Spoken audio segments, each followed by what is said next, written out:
Hello అండి, అందరికీ క్రోధి నామ సంవత్సర ఉగాది శుభాకాంక్షలు.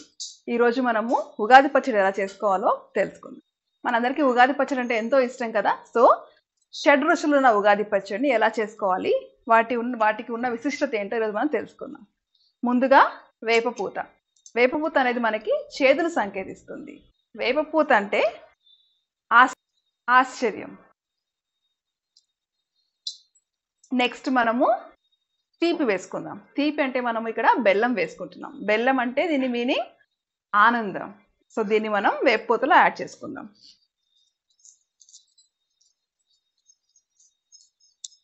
నెక్స్ట్ ఒక రుచి పులుపు. పులుపు అంటే విచారం, బాధను కూడా మనము ఈ ఉగాది పచ్చడిలో యాడ్ చేసుకుందాం.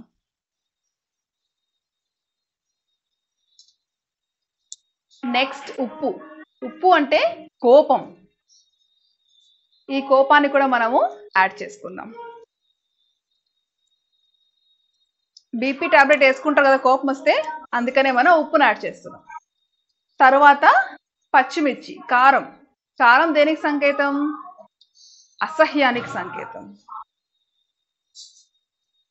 దీన్ని కూడా మనము యాడ్ చేసుకుందాం.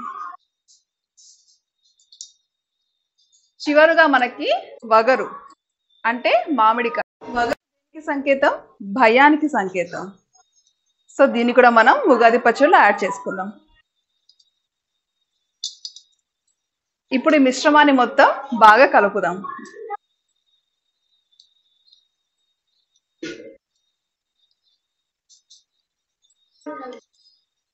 షడ్రుచులు కలిసిన ఈ ఉగాది పచ్చడి ఇప్పుడు రెడీ అయిపోయింది. దీనిలాగానే మన జీవితం కూడా అన్ని ఫీలింగ్స్ తో కలిసి ఉండాలనేసి కోరుకుంటాం. అందరికీ ఉగాది సంవత్సర శుభాకాంక్షలు. క్రోధి నామ సంవత్సర ఉగాది శుభాకాంక్షలు.